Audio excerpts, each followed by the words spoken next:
Tuh nih gue bilang, orang yang bener-bener konglomerat kaya, betul. Itu ketemu, itu handphonenya jatuh. Kadang gatel mau gitu. Pengen coba juga ya? Nanti kita cerita bagian nya. Nah, tapi sampai kapan brokernya tahan lo gebukin kayak begitu? Badarnya. Nah, ini sebentar lagi akan jadi TO. Cepat atau lambat. Lu setuju kan? Pasti. Karena lu kebanyakan untung. Kamu dulu kan udah ngaku, kamu udah gue kasih jalan keluar. Iya. Kenapa lu sekarang gali lubang sendiri? Udah lu diem deh. Selamat malam, hari ini Pantengin TV kembali hadir di hadapan penontonnya. Malam ini saya mengundang seseorang, aku bilangnya tokoh atau pakar di bidangnya, yang sering sekali muncul di kolom komentar kami terkait beberapa episode kami yang sebelumnya membahas tentang afiliator binary option. Jadi malam ini kita punya Dr. Gema. Halo. Aku manggilnya apa enaknya? Bebas, Bang, apa aja. Pak, Mas. Jangan Om, saya belum Om. Bang ya, enaknya Bang. Boleh, ya. apa aja. Jadi Bang, jadi gini, aku itu bukan nggak sengaja. Aku kenal baik dengan Ical Muhammad, itu teman syuting aku gitu. Kita pernah teleponan ngobrolin tentang binary option. Terus tiba-tiba dia bilang, menceritakan singkat lah ya tentang bagaimana perjalanan binary option dari kacamata dia. Saya bilang main deh di podcast. Akhirnya mainlah ke podcast. Nggak langsung syuting lalu tayang itu. Pas tayang saya agak nggak nyangka kalau ternyata lumayan dapat atensi publik gitu kan. Kemudian jadi sering tuh ada nama abang nih di tag gitu.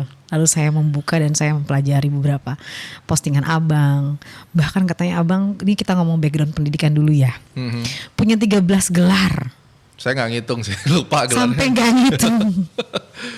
Banyak banget Bang. Bisa dijelasin gak sih di bidang apa aja sih? Sebenarnya gelarnya finance sama aviation sama hukum sih sebenarnya. Oh, hukum pun ada. Ya gitu. Hukum saya MH, saya advokat. Terus di finance-nya untuk yang pendidikan resminya saya doktor di financial market. Disertasi saya tentang keilmuan astronaci. Jadi itu satu-satunya dalam sejarah Indonesia, financial astrology, technical analysis, fundamental analysis itu digabung menjadi ilmu astronaci itu yang maju ke babak disertasi S3. Gitu. Oh, jadi disertasi abang tentang astronaci ini. Bener gak sih kalau ini melihat dari astrologi? Iya. Astronaci itu astrologi dan Fibonacci. Jadi kuncinya market timing. Kita nggak bicara itu 100% benar, nggak ada di dunia ini. Dunia financial market mau sehebat apapun nggak mungkin 100%. Tapi paling tidak kita mempelajari dari pendahulu-pendahulu kita, riset atau penelitian sebelumnya bahwa mencari pembalikan arah harga lagi turun nih, kita tungguin tanggal berapa dia naik.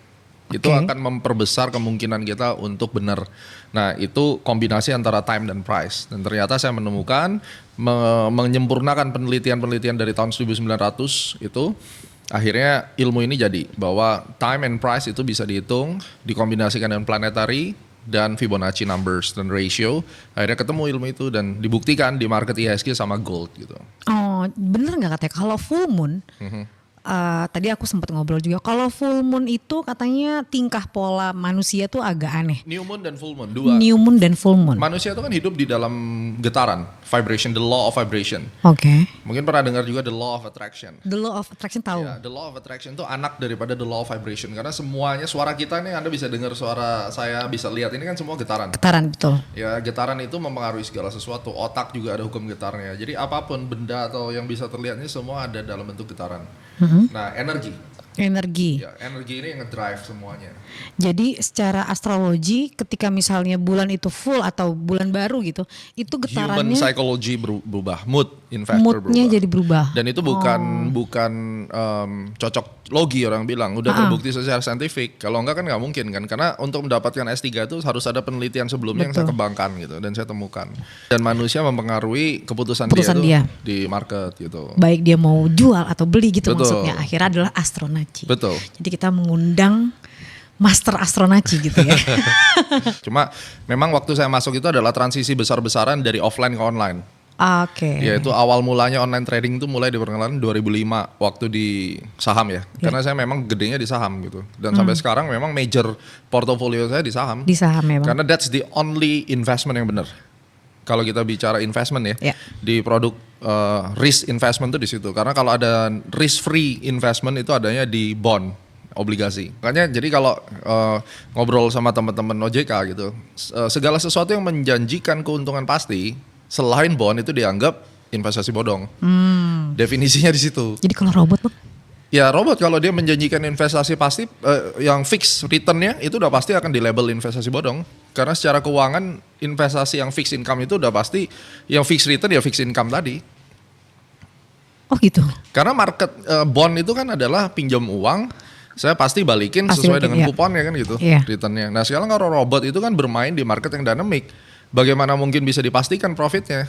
Oh benar juga ya. Sedangkan kalau obligasi kan itu juga, maksudnya kan surat utangnya pemerintah dan udah dibilang kan, misalnya tahun sekian 7%, 5%, itu 6%. Fixed income. Fixed income dan nggak besar sekali, nggak ada 20%, 30% gitu ya. Nah, makanya kan dari sini kan udah jelas. Jadi definisinya nggak perlu berdebat lah gitu. Saya pikir marilah anak-anak muda ini sekolah lah gitu loh. Jangan sekolah tawuran aja terus. Saya juga benci sekolah sebenarnya. Iya kan? Tos dong. Iya tos dulu. saya ini nggak pinter, cuma kepepet aja untuk bertahan hidup terpaksa saya harus sekolah gitu loh. Berarti survivor nih. Iya survivor. Saya juga pingin sebenarnya kalau bisa jadi auto sultan, nggak usah ngapa-ngapain, klik saya langsung kaya, waduh enak banget. Iya kan? Jadi kemunculan sultan ini seru ya Bang ya? Seru. 2 tahun lalu, 3 tahun lalu aku nggak pernah dengar istilah sultan. Sultan tuh muncul ketika corona. Oh. Dan itu panjang ceritanya. Itu next episode. Gimana sih Pak? Bang, gak apa-apa lah. Aku lagi seneng ngobrol sama Abang nih. Kemunculan sultan dulu deh. Kemunculan gini. Aku itu buta sekali terhadap pengetahuan tentang finansial, saham, gold apa nggak tahu. Tapi memang orang tuaku, mamaku mengajarkan aku kalau ada sekian uang masuknya deposito, masuknya obligasi. Dibagikan? Dibagi. Itu yang benar. Jadi asset allocation namanya. Iya, meskipun persentasenya kecil lah, kecil sekali gitu. Bahkan pas Covid kemarin kecil banget depositnya gitu kan. Nah, kemudian saya jujur aja jadi tertarik ke kripto gara-gara COVID. Karena tiba-tiba Bitcoin dari 100 juta menjadi 700. Iya, padahal Bitcoin dari tahun 2009. Memang udah lama banget gitu kan. Baru kayaknya kebuka mata orang karena apa situasi itu gitu kan. Kaget nih saya bukalah kripto ini apa, saya pelajarin, mulailah masuk ke mengetahui platform Indodax lah atau apa toko kripto dan lain sebagainya gitu, belajar. Sampai tiba-tiba kayaknya kemunculan Sultan pun muncul di momentum itu. Exactly. Kok bisa Bang? Apa banyak orang bilang begini, kenapa sih si Gema itu katanya master trader, kenapa kemana-mana kok naik ojek online, kenapa kok naik Grab, that's serious, sampai adik saya marah gitu. Jadi kemana-mana kalau mau tahu saya tuh pakai Avanza. Baik. That's happen. Tapi dibully orang dan pembuliannya itu menyudutkan. Ya udah akhirnya ganti mobil yang bagusan. Saya punya mobil banyak sih sebenarnya, cuma ya basically kenapa orang bilang lu tuh kalah sama itu udah Sultan, lu Crazy Rich. Ya udah memang kalah. Kenapa? Karena kalau saya sampai dipanggil Sultan saya tuh malu. Kenapa malu Bang? Coba ketik di Google Sultan Bolkiah, Sultan Johor. Lihat hartanya berapa. Luar biasa. Bolkiah itu di atas 300 triliun, Johor itu kurang lebih sekitar 70 triliun. Saya itu sedebu hidungnya, sedebu upilnya aja gak ada. Jadi saya tidak layak menyandang gelar Sultan. Terus kedua, Crazy Rich. Itu yang didengung-dengungkan. Oh saya crazy poor. Kenapa? Karena coba lihat 100 orang terkaya, bahkan Pak Hartono family, Anthony Salim, Bro Axton Salim deh. Kurang kaya apa coba? Gak pernah ada yang bilang bahwa dia I'm crazy rich, no. Jadi kita belajar tuh makin hari makin kaya justru harus makin sederhana. Karena itu challenge-nya. Betul. Itu yang paling berat. Saya bukannya gak punya mainan-mainan yang teman-teman punya, ya kan. Kalau boleh nyombong dikit ya, saya member baru misalnya di Voci, Ferrari Owners Club Indonesia misalnya. Ya saya member, tapi ya mobil saya juga mobil tua kalau dibandingkan sama yang teman-teman yang baru-baru semua, ya saya minder juga kan. Saya cuma punya pesawat-pesawat kecil aja gitu. Ya tapi saya nggak bisa pamerin kan pesawat, mau gimana, masa gue tarik keluar dari bandara kan susah juga. Saya punya pesawat-pesawatan Bang. Pesawat-pesawatan kan. Tapi Abang tadi menarik deh, Abang bilang Sultan Bolkiah 70 triliun, Sultan ini Bolkiah 300 triliun. 300 triliun. Mungkin Sultan kita triliunan kali Bang. Bisa jadi, tapi biasanya kalau orang triliunan gak akan mau nongol, takut. Oh gitu, karena takut pajak. Tapi kayaknya mungkin dapat gak 20 triliun Bang? 20 triliun gede loh, udah masuk 500 terkaya itu, paling gak namanya ada di Forbes. Sahabat saya Pak Hermanto Tanoko, itu termasuk top 35 atau top 50. Coba deh ketemu sama beliau, one day diundang ke sini. Super humble dan super sederhana. Jadi dari situ saya belajar benchmark. Orang tua saya mengajarkan di situ. The real entrepreneur, dia tidak akan hidup dalam hedon. Jadi itu yang menempel di mindset saya sehingga sometimes ya kita dibully gitu. Bahkan saya dibilang fake guru karena saya tidak mempertontonkan itu semua. Tapi jadi menarik deh. Benar gak sih gini Bang, kalau saya berpikir ya, ketika memiliki segala sesuatu banyak, maksudnya kayak uang yang banyak, kita tahu nih kita bisa beli ini, beli itu, beli ini. Keinginan tuh memang menurun biasanya. Yes. Karena kita punya keyakinan bahwa toh gue bisa beli, bukan berarti gue harus beli sekarang untuk mempertontonkan ke orang gitu. Bener gak sih kayak gitu? Jadi ada istilah OKB kan, orang kayak baru. Saya sempat mengalami. Ketika saya mencapai 1 miliar pertama, mencapai 10 miliar pertama, wah semuanya pengen dibeli. Tapi manusia seiring bertambahnya umur, makin bijak, makin banyak baca buku, ya, terus kemudian makin mengerti filosofi hidup, itu nanti akan ada titik jenuh. Ya, pernah saya tonton di salah satu videonya Abang, saya nggak perlu nyebut nama gitu ya, kurang lebih 1 tahun yang lalu. Tanpa sengaja atau mungkin memang disadari, beliau bilang bahwa tujuannya untuk membeli itu semua. Flexing sekarang ada istilahnya ya, mempertontonkan itu ada bumbu dapurnya katanya, ada maksudnya.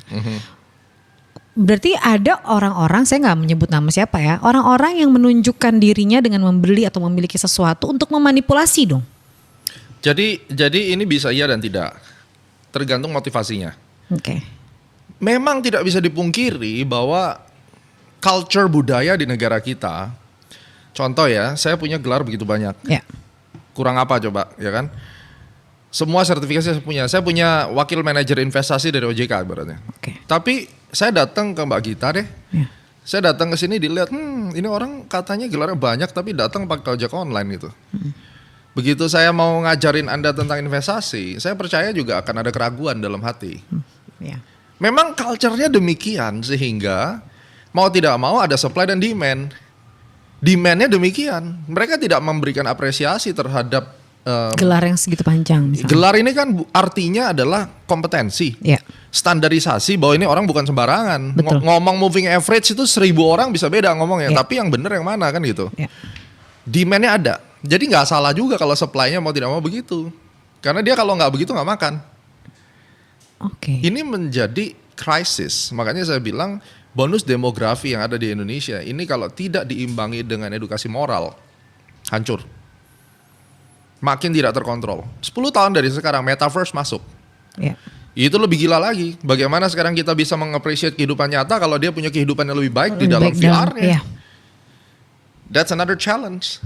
Jadi kalau saya bilang, apakah flexing itu sepenuhnya salah juga tidak, karena memang demand-nya maunya kayak begitu. Jadi sebenarnya gimmick itu memang tetap dibutuhkan gitu ya.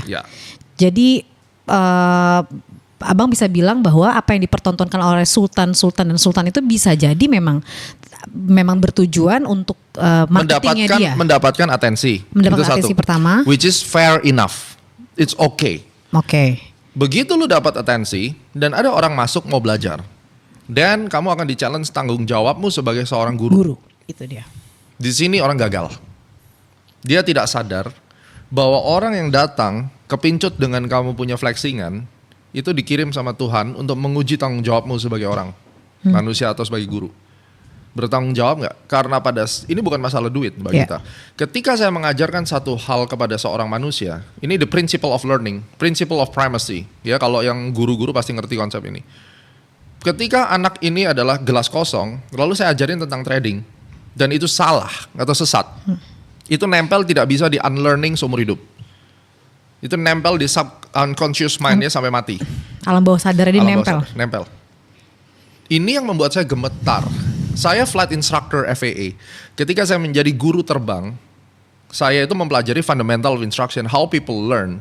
Dari situ saya langsung termenung. Kalau seandainya saya mengajarkan sesuatu pada orang dan itu salah, tanggung jawabnya ada karmanya besar sekali. Nah, ini yang saya takutkan pada mereka. Hukum pidana itu hanya mengurung Anda sekian waktu, ya. Tetapi berapa ribu orang yang kau sesatkan dari sisi intelektualnya, plus kehilangan uangnya, begitu itu nanti diminta balik sampai di atas diminta pertanggungjawaban sebelum Anda mati, saya cuma doakan semoga Anda kuat. Karena itu kemungkinan bukan kita yang menanggung, kemungkinan anak kita akan dihabisin sama yang lain juga. Hukum karma is real dan Anda nggak bisa lari. What comes around goes around, that's fact. Sekarang aku mau tanya, trading itu sendiri Bang, itu apa sih? Arti trading itu sebenarnya? Trading kan dagang. Dagang kan? Makanya sekarang yang cilakanya orang ngomongnya main trading. Main, pakai kata main. Dulu cuma main saham. Oke. Sering orang ngomong main saham. Main saham. Itu udah salah. Sekarang main trading. Main trading. Gak mungkin dong main berdagang, berarti perdagangan menjadi sebuah mainan kan gitu. That's it, that's the point. Nah, sekarang kalau misalnya trading itu adalah perdagangan, binary option ini ada nggak yang diperdagangkan? Gak ada. Dia tidak memperdagangkan apapun. Kenapa? Karena kalau kita bicara option, nah ini juga fatal nih. Option trading itu sebenarnya udah ada lama. Option trading beda sama binary option. Apa itu Bang? Option trading itu hak opsi beli saham dan itu ada di Amerika. Misalnya sekarang Google harganya misalnya katakan 500. Iya. Anda nggak punya duit untuk beli satu lembar 500. Anda bisa beli optionnya 10%-nya dari value-nya misalnya. Oh oke. Oke. Walaupun dia ada istilah time decay, seiring dengan berjalannya waktu hingga expired optionnya, pada saat optionnya itu nanti expired, Anda harus tebus option itu sehingga menjadi saham real. Di Indonesia ada option trading tapi belum jalan. Nah, binary option beda. Beda, binary option ini ditambahin lah sama dia. Ini adalah praktek yang kita bicarakan sebagai mirip financial betting, which is itu Australia Security Commission itu sudah mengatakan bahwa financial binary option ini similar to betting. Hanya saja, underlyingnya financial instrument. Jadi nggak bisa disebut trading nih sama sekali, fix. No. Gak bisa, karena tidak ada perdagangan di sana. Not investment, karena dia dilimit oleh waktu. Kalau kita melihat definisi daripada investasi, investasi itu menaruh sebuah aset, seiring berjalannya waktu, asetnya ada apresiasi di value. Yeah. Lah binary option malah dikasih limit waktunya. Yuk kita nebakin yuk. Ini benar apa? Satu menit lagi atas bawah. Ya. Apa bedanya sama over under di bola yuk? Sama aja. Iya sama banget. Sama. Nah, pembelaannya adalah kan bisa dianalisis, analisis gundulmu, ya kan? Nah, itu kalimatnya kan bisa dianalisis, di aplikasinya pun dibilang kita bisa dianalisis dengan strategi. Dan terlihat juga itu di situ ya ada Bollinger Band, ada MACD, ada apa segala moving average. Gimana tuh Bang? Dan si chartnya itu sendiri itu kan tulisannya ada market crypto, altcoin. Yeah. Dia mengcopy dari mana Bang? Maksudnya bukan mengcopy, dia menggunakan yang sama yang kripto di luar sana nggak? Oke, good question. Pernah tahu istilah yang saya sering pakai, jual narkoba di apotek? Ada di YouTube Bang. Ya, you nggak akan pernah tahu. Sama-sama kapsul, dalamnya yang satu narkoba, satu obat. Mana bisa tahu? Yeah. Itu yang digunakan strateginya. Data feednya ambil dari data market, bisa. Anda beli dari Reuters, dari Bloomberg, bisa. Indikatornya kan indikator daripada chart. Makanya saya bilang, sekarang saya juga bisa kok judi di pasar saham Indonesia. Contoh, itu ada harga saham. Ayo kita taruhan 1 jam lagi market tutup. BRI di harga sekarang atasnya atau bawahnya, taruhlah duit di sini. Jadi kan? Iya, sebenarnya kayak gitu ya. Sama. Analoginya. Sama aja, cuma ini digitalisasi. Yang fatalnya ini bukan masalah bisa dianalisa atau tidak. Kalau di demo account mostly orang menang. Yes. Tapi begitu di real account harganya dimainin. Misalnya kita nebak 30 detik lagi, menit ke 29 kita nebak naik diturunin dikit, habis naik, Anda udah kalah. Dan masalahnya kalau menang 82%, kalau kalah 100. Gimana cara menangnya? Nah, terus kalau kalah harus didobelin, masuk lagi 2 kali. Kompensasi. Kalau menang tidak boleh kompensasi. Itu kan yang diajarkan. Ya, bisa aja setiap orang bisa memiliki teorinya sendiri-sendiri. Yeah. Itu hak masing-masing. Tapi kan kita di dalam dunia ini ada yang namanya grand teori atau acuan dasar keilmuan. Kalau nggak rusak semua. Semua orang bisa bikin ilmunya masing-masing mau jadi apa? Nggak ada satu standar acuan. Nggak usah kuliah kalau gitu. Semua orang jadi dosen. Nah, tolong tunjukkan pada saya konsep money management yang kayak gitu tuh mengacu kepada aturan risk management yang mana? Bisa nggak tunjukin? Sudah nggak dibuktikan secara empiris kalau sistem kompensasi itu melalui berbagai macam tuh bisa membuat portofolio survive? Itu kan diketawain nanti sama fund manager kalau situ mengatasnamakan sebagai trading. Nah itu tadi saya menarik deh, abang bilang money manajemennya itu kan harus melewati apa tadi abang bilang pembuktian empiris gitu ya, karena selalu dasar omongannya jaga karena kata korban saya yang kesini sih, jaga jaga ini, jaga money management. Money management ini sendiri kan harus berdasar gitu bang, maksud abang. Gak bisa asal kita ngomong money management berdasarkan hanya kompensasi dan open buy-nya berapa gitu kan bang. Dan dia sendiri yang bicara, maksud abang harus juga punya dasar bahwa dia sudah membuktikan dengan money management yang dia keluarkan itu tidak beresiko tinggi terhadap apa yang mereka lakukan gitu kan. Sekarang nggak usah kita ngomong money management. Kalau menang 80, kalau kalah 100, mau pakai money management apa? Jadi gak valid dong omongan jaga MM. Gak valid karena yang ngomong juga kagak ngerti. Tapi kalau misalnya menang 100 kalah 100, itu masih fair, masih bisa ada peluang. Oke. Iya kan? Itu aja hitungannya. Terus kemudian kalau kita bicara dia money management, oh iya saya menang kok. Ini buktinya saya pernah menang. Mungkin benar. Ada orang yang bisa menang di binary option. Misalnya Anda menang 2 minggu pertama. Coba nanti. Anda tambahin 3 bulan habis semuanya. Itu. Abang jadi pernah ngomong juga loh di YouTube Abang. Anda kapan jadi TO? Itu maksudnya TO dari aplikasinya kan? Iya. Maksudnya gimana sih Bang? Sekarang gini. Contoh ya, Anda menang terus. Saya tahu yuk kaya nih anak gitu. Saya profilnya kan kita pelajarin. Kan banyak banget Bang, gimana caranya mendetek satu persatu? Mereka ada sistem, ada tim tanknya sendiri. Kira-kira tahu dari sosial media bisa dilihat, dari alamat kan diverifikasi. Misalnya deh, wah rumahnya Jakarta Selatan, gedongan nih rumahnya. Wah ini kaya nih harusnya. Dilihat sosial medianya, wah bener nih. Paling nggak duit 500 juta ada lah. Tapi dia deposit cuma 1.000, ibaratnya $1.000. Ya dikasih menang aja, sistemnya dibikin gampang. Greedy nggak? Gitu. Greedy lah. Ya udah, top up lagi kan? Iya. Giliran udah bubble sih, jebret. Jadi dia itu melihat sampai dari verifikasi data kemungkinan. Bisa. Ini dugaannya gitu. Saya nggak mau bongkar di sini, tapi kita pakai ngomong dugaan aja lah. Jadi makanya tadi kemarin korban ada yang ngomong gini, kalau depo-depo kecil mah dibuat menang. Ya. Kemungkinan dia sudah mendetek dulu kemampuan ini orang. Iya dong. Berarti valid juga ya omongan korban kemarin ya, karena dia bilang aplikasi ini bisa mendetek kira-kira kemampuan orang untuk deposit itu sampai ke berapa gitu. Ya. Nah kemudian saya mau tanya nih Bang, ini kan jadi permasalahan jadi besar banget karena korban bermunculan. Sebelum itu saya mau bilang juga, kemarin salah satu afiliator bilang gak mungkin lah saya dapat 70%, broker 30%. Bisnis mana yang kasih lebih besar ke affiliate-nya gitu. Itu pertanggapan Abang gimana? Ada benernya karena tidak semua brand memberikan 70%. Betul. Tapi ada satu brand yang jelas di websitenya kan publish. Bukan kata orang, kata websitenya kan. Yang saya taruh di YouTube saya kan saya copy paste dari situ. Ya. Lah apa yang mau kau deny orang dari mereka yang begitu. Makanya saya bilang kalau mau membela diri yang pintar dikit lah. Jangan bodoh-bodoh lah gitu loh. Lebih baik kalau sudah tidak ada pembelaan diri lu minta maaf aja kelar. Indonesia bangsa pemaaf kok. Iya. Ya kan, kita declare karena apa? Mereka ini anak-anak muda yang tidak pernah diasuh dengan baik.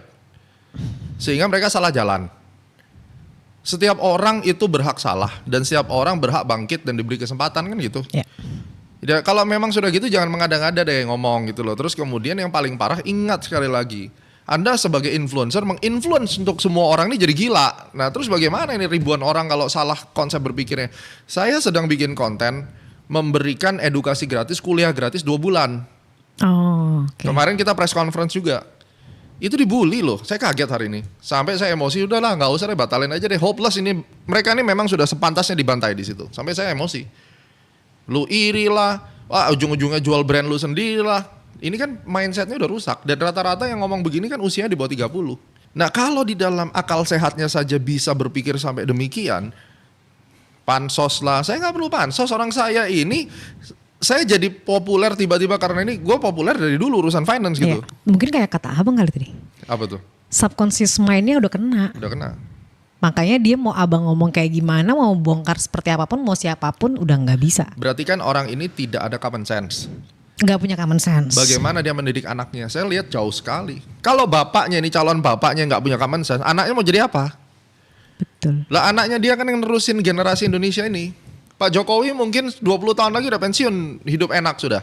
Ya inilah salah satu bentuk perjuangannya. Lu kira enak ngajar 2 bulan gratis? Dikasih gratis kok dibully ya, gua cas bayar aja sekalian kan. Dikasih gratis dibully, dikasih VIP member mahal dibeli ya Bang? Iya dibeli. Dan bahkan ya mungkin sekarang gara-gara ini teman-teman kita yang real educator jadi kecoreng namanya. Dan jadi capek juga maksudnya karena belum mendapatkan bulan itu. Tadi kembali lagi, orang pasti yang baca bener juga ya. Kalau dia yang 70%, 30%-nya broker gak masuk akal. Pembelaan, bukan pembelaan. Gimana cara kita menyadarkan orang bahwa itu mungkin terjadi. Sebenarnya aplikasi tersebut kan keuntungannya double ya Bang. Dari profit dia sudah untung 15%. Dari komisi juga. Dari afiliator katakan 30%. Dari yang tidak member dia dapat 100% berarti kan Bang. Yep. Sebenarnya itu sudah menjawab bahwa mungkin saja affiliate dikasih 70%, kenapa tidak? Jangan melakukan pembodohan publik. Ketika misalnya saya tawarin Mbak Gita, ini ada nih bisnis spekulasi, namanya binary. Ya, ini spekulasi loh. ya kan? Mirip. Lu suka judi boto atau judi misalnya. Udah sekarang ini aja yuk, mau nggak? Yuk salaman. Clear. Deal. Itu dia yang saya garis bawahi. Jangan mengatasnamakan itu sehingga pada saat kamu fair-fairan, gue affiliatornya ya. Saya house misalnya. Ya udah, yang namanya house sudah pasti kok mau dapat 70% ya sah-sah aja, itu kan masalah bisnis. Tapi jangan ngibulin orang gitu loh bahwa membawa ini adalah investasi dan trading. Itu aja poin salahnya. Jadi sebenarnya yang jadi highlightnya ini bukan masalah dia dapat 70% kayak dia ngakunya 5% kayak atau dia ngaku 10%. Dia mau ngaku berapapun, siapa sih pengusaha yang benar-benar declare income-nya berapa coba? Iya benar. Tapi tolong jangan bilang ini trading. Iya. Jadi apa adanya aja. Apa adanya. Sehingga orang ibaratnya gini, kalau saya misalnya memang udah naruh duit saya buat judi, saya kalah, saya bukan ikhlas lagi ya udah dari awal gue tahu sekarang judi. Gini, kita ngomong ya, situs judi. Mana ada sih yang kalah dan marah-marah gue ditipu? Karena udah tahu itu kan poinnya sebenarnya. Yes, exactly, betul. Poinnya di situ aja, jangan mengatasnamakan trading atau investasi. Marah kita, serius. Bukan karena kita iri, orang-orang goblok itu kan bilang kita iri. Ini bukan masalah iri. Ini sama dengan kau mencoreng dunia investasi, ekosistemnya kau rusak-rusak kalau kayak begini. Dan mencoreng nalar orang sih sebenarnya. Rusak, pikiran orang rusak.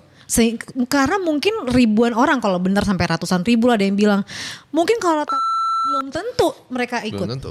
Karena kan gak semua orang mau berani. NBC bilang jutaan orang tidak menyadari ketipu kan itu. Iya. Itu benar sih tapi.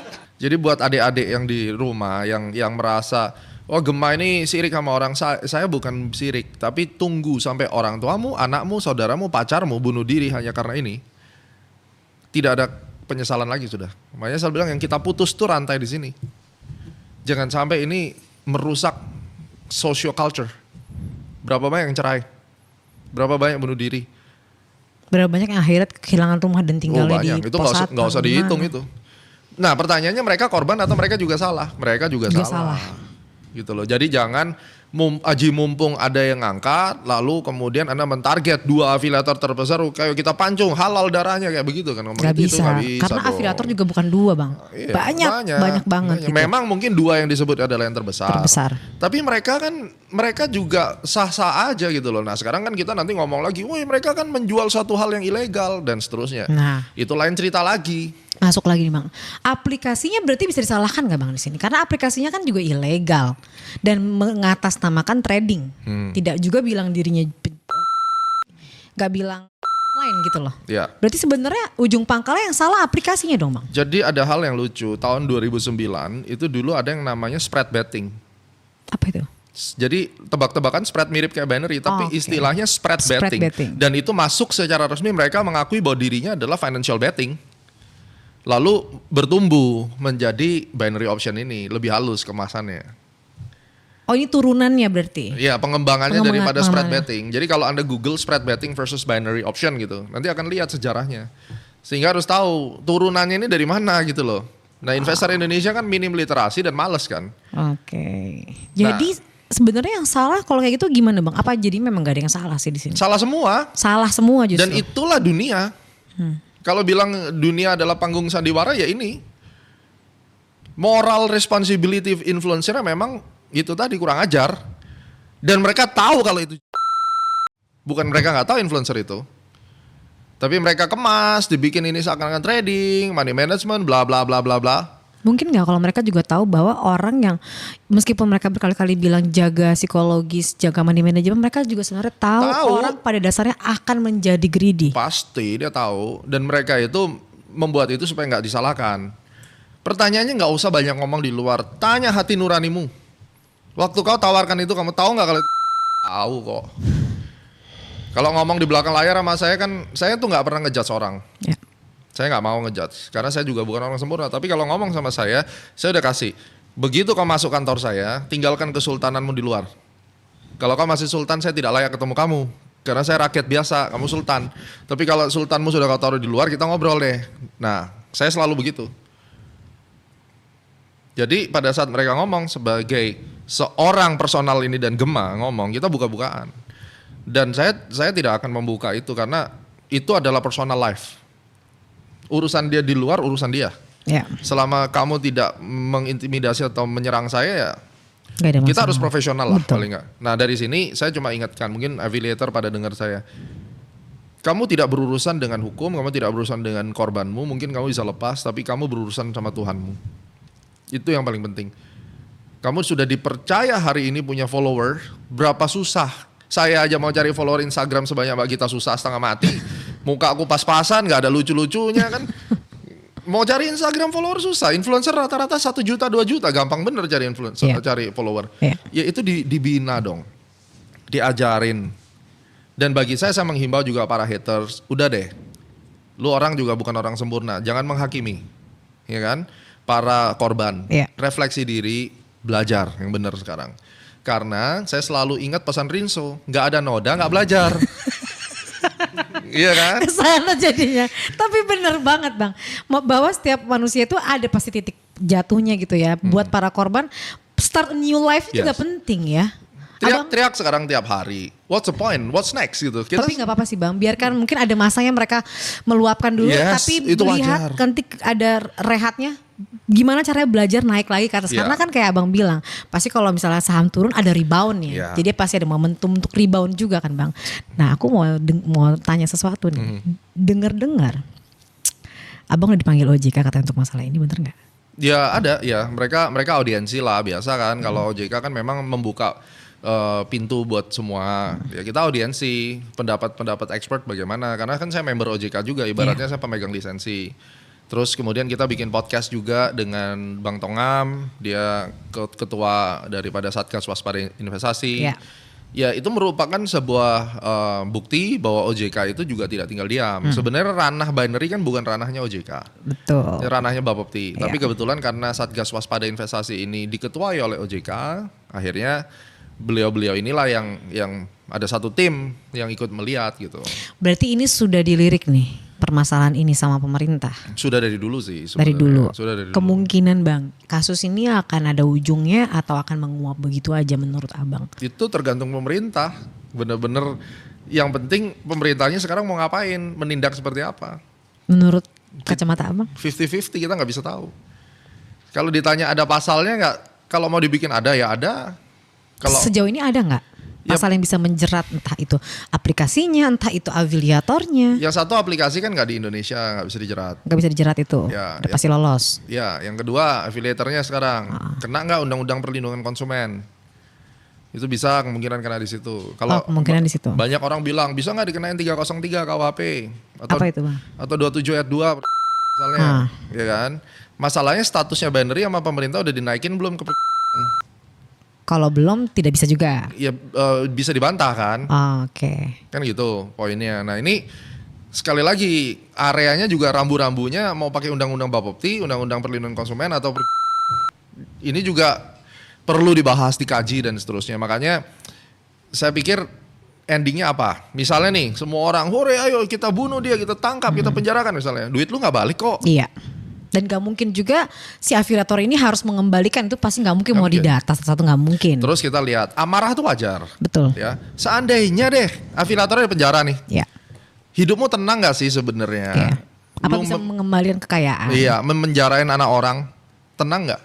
Sedangkan kita tahu kamu itu bukan ditipu mentah-mentah, kamu atas kesadaranmu sendiri lo ngeklik. Betul. Apalagi kalau misalnya nih si orang ini tidak pernah kenal sama afiliator ini secara personal, langsung. Ya. Dia hanya daftar melalui link yang dibagikan, udah tersebar di seluruh dunia.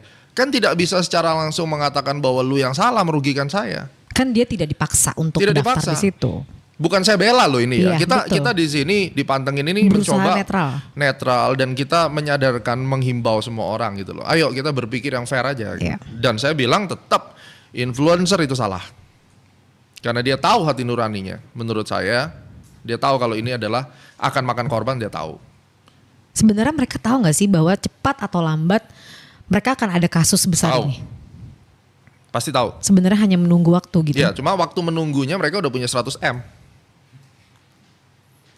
Iya dong. Iya. Sekarang misalnya, aku di penjara 15 tahun tapi gue punya dana korupsi 10 triliun. Ya mendingan gue di penjara. 15 tahun aku hidup di luar mau cari 10 triliun sampai kapan? Kan itu pikiran orang.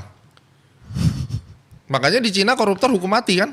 Supaya tidak lagi bisa menikmati 100 miliarnya. Ini triliun kan kita bicara orang koruptor misalnya. Ya sama nih konsepnya kayak gitu. Ya udah deh, katakan 3 tahun lagi meledak kasus, ya 3 tahun ini gue dapat 100 miliar. Sebelumnya aku misalnya hidup gue di jalanan, nothing tulus, tangkap aja. Yang penting gue udah punya duit dulu. Duitnya lari kemana? Nggak kelacak. Apalagi kalau udah pindah ke koin, ke kripto gitu. Wah, hilang udah jejaknya. Makanya kan kemarin Gozali begitu laku langsung dikasih surat cinta sama Dirjen Pajak. Sama Dirjen Pajak. Padahal dia belum tukar semuanya tuh. Aku mau tanya, kalau misalnya abang adalah afiliator yang disebut namanya di podcast ini kemarin. Kalau abang tidak merasa melakukannya, abang akan melaporkan nggak? Ngapain? Prinsipnya kan kalau misalnya kita tidak melakukan ya udah gitu. Pencemaran nama baik abang nggak ngelaporin. Apa yang dicemarkan kan? Ya tinggal dibuktiin aja. Kalau kita tidak melakukan. Contoh nih, waktu itu saya ikut klub mobil. Ya. Ada di jalan tol kita naik mobil, terus ada teman kita yang kena tilang. Ya. Saya bantuin turun untuk bicara sama Polantas. Ya. Yang disorot saya, masuk media muka saya. Ya. Seluruh Indonesia bilang bosnya Astronaci ugal-ugalan. Itu rame. Ya. Ya udah saya sempat panas juga, tapi saya bikin klarifikasi, tapi ya udahlah hilang dengan sendirinya. Kalau memang bukan kita mau ngomong apa? Betul. Harusnya membuat klarifikasi yang jelas gitu ya. Ya jelas. Jadi klarifikasi kalau mau ya jangan blunder. Sekarang kan tuntutan orang adalah, ayo buka dong itu kamu punya affiliate income berapa? Ya. Itu kan yang diminta. Ya. Itu tidak boleh, itu privacy. Dilindungi undang-undang dong. Betul. Ya, that's not the point. Saya tahu makanya sekali lagi amarah boleh, tapi jangan juga sampai justru dia yang nanti memaksa-maksa itu justru orang ini dilaporkan. Benar. Karena hati-hati loh, Anda mengatakan si afiliator penipu, yang berhak mengatakan orang penipu itu adalah pengadilan setelah di-talk. Betul. Gak bisa mengatakan sembarang orang penipu. Apa unsur penipuannya juga gak jelas. Jadi menurut abang dengan kasus yang panjang ini dan ternyata binary option ini sudah memakan banyak korban. Mungkin lewat channel ini atau yang singkat ini kan kita nggak tahu ya, ada beberapa aplikasi yang memang sudah lama tapi mungkin tidak sepecah sekarang ini gitu ya, atau belakangan ini kita kan nggak tahu akan ada modus-modus yang sama berikutnya. Gimana sih caranya orang itu tidak mungkin lewat abang gitu ya, yang mana abang punya gelar segitu banyak guru gitu, membuat orang tersadar bahwa kita harus selalu berhati-hati gitu. Pesannya apa sih buat para masyarakat supaya tidak tertipu lagi dengan modus apapun yang sejenis? Yang pertama kita mengacu kepada pelajaran agama masing-masing saya kira, bahwa sejak Adam dan Hawa itu jatuh ke dalam dosa ceritanya. Ya. Tuhan Allah itu mengatakan bahwa seumur hidupmu kamu akan berpeluh mencari makan. Ya. Berarti artinya apa? Tidak ada cara yang paling singkat untuk dapat duit. Gak ada shortcutnya. Gak ada shortcut. Ya. Itu udah filosofi awal. Sehingga tidak ada yang namanya kaya cepat instrumen keuangan yang legal atau apapun itu. Tidak ada yang namanya tiap kali itu selalu dapat pesta, itu gak mungkin. Sesekali kita dapat jackpot, iya. Saya pernah kok beli saham tuh tiba-tiba naik 30% dalam waktu seminggu. Tapi kan gak tiap hari. Itu ada momen lah. Ada momen. Berarti ketika ada orang yang menawarkan ada keuntungan pasti. Ini ya nggak mungkin keuntungan pasti 30% sebulan misalnya. Lu mau jualan apa? Mau narkoba atau mau ngapain gitu loh? Ya. Ya kan? Ini yang nomor satu aja dulu. Nggak usah ribet-ribet. Dan biasanya orang itu ketipu itu paling banyak ketipu sama teman sendiri. Betul. Karena kita tuh membuka hati ketika teman kita yang nawarin kan, orang yang sudah kita percaya. Kalau orang dari antah berantah mungkin nggak akan ketipu. Jadi hati-hati, kedua ini hati-hati sama sekeliling kita. Nah yang ketiga menambah pengetahuan. Jangan pernah melakukan sesuatu yang kamu nggak tahu. Lakukan sesuatu yang kamu tahu dan kamu kuasain. Jadi pelajari dulu apapun itu ya. Betul, pelajari dulu. Dan keempat adalah kalau kamu mengalami hidup yang susah karena force major COVID misalnya. Anda sudah bagus sebagai presenter nih sekarang. Ya udah terkenal sebagai YouTuber, bikin podcast. Jangan pindah haluan dong. Jadi fotografer misalnya. Tiba-tiba. Iya kan? Karena terjebak situasi. Tiba-tiba lalu berharap jadi fotografer bisa sukses besok pagi. Ada rule 10.000 jam kan. Ya. Orang mau sukses, mau hebat harus lewatin dulu 10.000 jamnya. Proses itu dilakukan. Jadi kalau kita bisa ngikutin rule of thumb ini, nggak akan mungkin kena. Lah saya aja kena tuh kasusnya Beni Cokro. Saya beli reksadananya di salah satu dia punya aset manajemen, kena 500 juta. Padahal sudah melewati 10.000 jam itu ya? Harusnya udah kan. Nah, kenapa? Karena default by system. Itu kan kekacauan pelanggarannya kan bareng tuh, Jiwasraya semua kena semua. Ya saya salah satu korbannya. Gitu. Tapi prinsipnya adalah kalau kita mau investasi, alokasikan dana yang memang siap hilang. Oh, jadi kalau kita mau investasi apapun itu alokasikan dana yang siap hilang. So misalnya kita punya aset keseluruhan 1 miliar 100 juta misalnya. Ya itu di situ kita pecah. Buat investasi itu berapa? 20% misalnya. Ya udah 20% itu, oh mungkin 20 juta. Dari 20% baru kita pecah. Saham berapa? Bond berapa? Di binary misalnya ya udah yuk dia aja nggak apa-apa. Namanya orang ini boleh-boleh aja, negara demokrasi kok. Iya. Ya udah 5% aja lah gitu. Nah ini asset allocation. Jadi pengalokasikan dana seperti itu ya Bang. Ya. Dan 20% yang tadi buat investasi, misalnya dari situ baru kita, ini high risk nggak? Oke, kalau saya high risk mungkin stoknya cuma 20%. Forex, futures, gold dan lain-lain mungkin 60%. Sisanya apa? Option atau mungkin binary 5%. Sehingga kalau Anda kena tipu sama binary atau kena 5%. tipu sama saham, dipom-pom saham misalnya, ya cuma 5%. Karena kalau kita ngomong yang legal, saham juga makan korban. Goreng-goreng saham, pom-pom saham itu sama jahatnya sebenarnya. Gak kelihatannya karena dibungkus dengan legalitas. Dan mau ditangkap pun akan sulit karena gak bisa. Gak membentur pasal apapun gitu ya. Iya, akhirnya kena kan kemarin yang kasus Jiwasraya rame. Terus kasus pokoknya manipulasi perdagangan efek lah. Hitungannya gitu kan diatur di Undang-Undang Pasar Modal. Hukumannya di pasal 104 udah jelas 10 tahun penjara kalau gak salah tuh. Memberikan informasi yang menyesatkan gitu. Harusnya ini gak sih Bang, kan kalau di sekolah kan ada pelajaran matematika. Adanya akuntansi. Kayaknya financial management juga mulai harusnya ada. Harusnya ada. Karena ketika sekarang kayak gini, saya aja baru tahu caranya mempresentasikan. Jadi 80% ke sini, 20% selama ini saya nggak tahu. Taunya pokoknya saya pokoknya persekian saya masuknya tahunnya cuma deposito obligasi. Udah itu aja 2 gitu kan. Padahal ada masih atau reksadana. Padahal masih ada jalur lain dan nggak berani. Nggak berani. Pasti mau main saham, bayangan saya udah kayak nanti kalau kalah katanya ada yang gila. Ada yang gini. Iya gila kan karena mereka 110 yang dimasukin bukan 100 bahkan. Iya, maksudnya contoh-contoh di kepala kita kan udah melihat yang kayak gitu. Hati-hati banget forex, hati-hati gitu-gitu kan. Nah kayaknya mungkin gak Bang, harusnya ada bidang pelajaran untuk itu gitu. Financial management sehingga justru meminimalisir orang-orang untuk terpeleset dalam kasus-kasus kayak binary option kayak yang belakangan ini terjadi gitu Bang. Menurut Abang gimana? Astronaci Channel lah paling gak, orang-orang yang gak kuliah ya. Makanya kita komitmen selalu bikin education yang begitu gitu loh. Kalau perlu dari basic Bang, dari SMA itu harusnya udah ada ya. Iya harusnya ada. Dan inilah makanya kejadian ini itu pelajaran buat semua. Pelajaran buat regulator, pelajaran buat investor, pelajaran buat influencer. Semuanya belajar. Yeah. Jangan saling menyalahkan karena bagaimanapun kita ini satu kesatuan, kita bangsa Indonesia.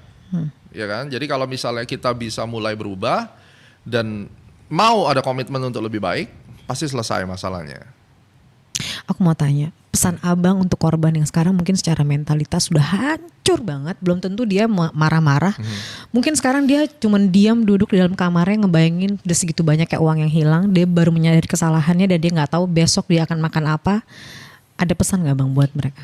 Tuhan tidak pernah mencobai anaknya lebih dari yang dia punya kekuatannya kan. Ya. Itu semua kita belajar. Dan imani itu.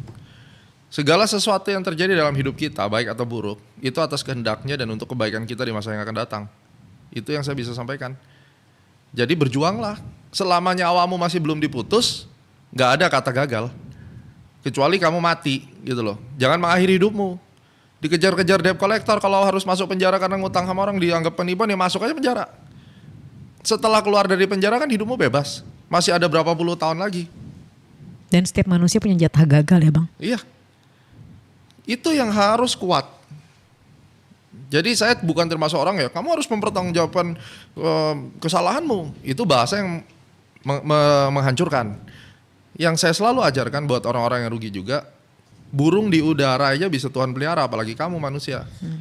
Jadi hari ini punya kesalahan, bagaimana hidupmu 30 tahun lagi? Tony Stark, Robert Downey. Ya, dulu kan masuk penjara tuh. Yeah. Sekarang jadi apa dia? Bintang film besar. Nah, kenapa? Karena orang itu bisa bangkit, you yang tentukan mau jadi apa. Saya orang yang banyak gagal juga, makanya saya hidup lebih hati-hati, saya nggak mau sembarangan. Ada teman-teman saya yang jauh lebih kaya daripada ya udah rezekimu lo duluan. Mungkin bukan jatah saya, yang saya tahu adalah untuk menuju ke target saya 20 tahun lagi ini yang harus saya lewatin. Jadi mungkin bagi korban juga mulai menyusun target ke 20 tahun ke depan gitu Move on. Meskipun mengumpulkan uang dari kecil sedikit demi sedikit itu pun akan menjadi terkumpul nantinya gitu ya. Misalnya nih yang paling gampang, kalau dia pakai uang sendiri mungkin bisa lebih gampang. Dia minjem tetangganya, minjem temennya itu gimana? Iya. Kan itu yang jadi masalah. Minta maaf. Bila perlu cium kakinya. Bila perlu kerja sama dia. Ya udah, lakuin. Terbukti kamu adalah korban penipuan. Ya anggap aja saya pinjemin uang orang, habis itu orangnya bener-bener saya investigasi dia kena tipu, nyembah-nyembah di depan saya, ya masa sih? Orang nggak bisa memahami situasi orang lain gitu ya. Tapi kalau lu ngeyel, lu coba kabur sih, ya dipolisiin lah sama orang. Ya. Gitu loh. Orang sekarang kan di Indonesia kalau kita benar-benar kita jujur, minta ampun, bersujud di depan Pak Hakim juga, hakimnya kan iba sekarang. Bahkan ada berita baru maling aja karena untuk ibunya kira dimaafkan. Di maling motor ya kalau nggak salah ya, dibebaskan kan? Iya. Terus kemudian sekarang korupsi di bawah 5 juta kan nggak ditahan. 50. Iya di bawah 50 juta kan. Yang penting sopan kan? Iya. Betul sih. Sopan itu kan dijadikan bulian. Iya. Tapi sebenarnya saya percaya bahwa hakim-hakim ini juga mengajarkan sopan itu kan punya akhlak. Betul. Jadi jangan ngelawan, jangan ngeyel gitu loh. Kalau ini ya udah gitu. Sebenarnya ini sih lebih kayak gentleman aja gitu ya. Baik korban, baik juga pelaku gitu ya. Kayak gitu kan. Kalau salah ya udah gue salah memang gitu. Kalau korban pun kalau memang dia sudah ada berhutang ya akui saja. Kalau pesan untuk sekarang yang masih aktif menjadi affiliator atau mantan affiliator, Abang mau bilang apa? Untuk affiliator yang masih aktif, saya tahu mungkin Anda butuh uang cepat. Tapi tentukan target. Ya, saya nggak menghakimi Anda. Tentukan target. Kapan Anda mau quit? Setelah Anda quit, bayarlah kesalahanmu itu dengan berbuat baik sama orang. Itu aja. Mau ngapain lagi sekarang? Anda suruh dia berhenti, nggak akan berhenti. Tentukan satu target. Mau sampai kapan berkecimpung di situ? Ada kok nih. Saya kasih gambaran gini. Mohon maaf nih, pekerja seks komersial itu salah atau tidak? Ada orang yang harus jadi PSK karena untuk menghidupi keluarganya kan? Ya. Dihujat sama orang. Tapi ketika PSK ini akhirnya sadar bahwa aku nggak bisa begini terus, aku akan tetap jadi PSK sampai 3 tahun ke depan. Setelah saya punya uang, saya akan modalin bikin usaha dan seterusnya. Jadilah seperti itu. Jangan mencari pembenaran, hidup saya ini susah, nggak ada lain, saya itu harus jadi PSK, itu kan gendeng. Yang ada PSK yang bagus adalah dia jadi PSK karena memang tekanan hidup dan tuntutan hidup, atau mungkin dulu diperkosa orang dan seterusnya. Tapi dia punya target. Saya akan jadi PSK profesional sampai 10 tahun, setelah itu saya akan jadi pengusaha. Lakukanlah seperti itu. Dan yang lain jangan ngejudge affiliator ini. Ya. Karena kamu juga belum tentu bisa lebih suci dari mereka. Betul. That's fair enough. Satu pertanyaan terakhir deh Bang, sebelum menutup. Menurut Abang miskin tuh privilege gak sih? Nanya aja. Saya masih belum paham privilege itu bagaimana. Tapi yang jelas, saya menganut apa yang Bill Gates bilang. Bukan dosamu dilahirkan dari keluarga miskin. Tapi kalau lu mati miskin itu jelas kamu yang punya salah. Ya, jadi kita tidak bisa memilih. Kalau memang harus hidup miskin, semua orang start dari nol, kita lahir telanjang, kita mati telanjang. Justru yang saya bilang, apabila orang tuamu kaya raya, jangan jadikan itu privilege buatmu. Justru kalau orang tuamu lahir dari kaya raya, jangan jadikan dia privilege. Karena apa Bang? Rusak. Kan boleh. Makanya kalau kita lihat kayak Warren Buffett, Bill Gates, dia hartanya disumbangin ke panti sosial. Ya kan? Bukan untuk anaknya. Karena orang yang di-spoil dari kecil pasti rusak. Orang yang berhasil itu dia tahu makna perjuangan dan dia find out jati dirinya. Pada saat apa orang itu bisa find out jati dirinya? The power of kepepet kan? Iya. Kalau udah mepet, powerful. Iya. So, kalau Anda diberikan privilege karena orang tuamu, kamu tidak akan menemukan jati dirimu. You akan jadi orang yang hilang gitu aja. Once orang tuamu done, ya, kelar, Anda punya harta banyak, Anda gak bisa kelola, hilang. Jadi, miskin itu adalah privilege. Kalau jujur saya menilai kata-kata itu, it's a good word. Jangan dibilang saya ngebelain Indra Kents yang bikin itu. Miskin privilege, di dalam pemahaman saya, itu adalah satu kehormatan, kamu bisa memulai dari nol, karena kamu bisa belajar banyak hal dan menemukan jati dirimu. Itu kata-kata yang menurut saya lahir dari otaknya Indra, satu hal yang bagus yang saya bisa appreciate. Karena kita bisa maksudnya menghargai grafik kenaikannya itu. Ya, dan itu all learning curve, learning process. Dan satu pesan saya, jangan pernah berhenti belajar karena hidup tidak pernah berhenti mengajar. That's fact. Super sekali sih Bang. Kayak kalau sama podcast sama Abang pengen deh 2 jam, 3 jam gitu ya. Yang nonton habis kuotanya. Kuota untuk belajar gak ada habisnya. Tapi terima kasih banyak Bang pelajarannya. Kalau menurut saya sih pelajaran sih ya. Maksudnya banyak banget mengajarkan hal-hal baru nih ke saya juga. Pasti juga kepada penonton. Memberikan juga sudut pandang baru. Itu sih yang aku senang. Dan mudah-mudahan kasus yang ada sekarang tidak perlu terulang lagi dalam instrumen yang lain. Atau mungkin ada yang menurut Abang sudah mulai akan mengarah ke sini juga bisa membuka mata orang lain juga gitu ya, supaya berhati-hati dan banyak belajar research dulu sebelum memutuskan untuk melakukan sesuatu. Betul. Mudah-mudahan Abang selalu diberkati Tuhan dan penonton semuanya juga baik korbannya atau mungkin sekarang lagi susah sekali kehidupannya karena permasalahan ini karena katanya udah ribuan. Mudah-mudahan bisa mendengar kata-kata Abang bahwa burung yang di udara saja dipelihara Tuhan, apalagi kita. Sampai ketemu di Pantengin Podcast dan jangan lupa subscribe juga channel apa Bang? Astronaci International. Astronaci International. Terima kasih Master. Terima kasih. Thank you. Thank you.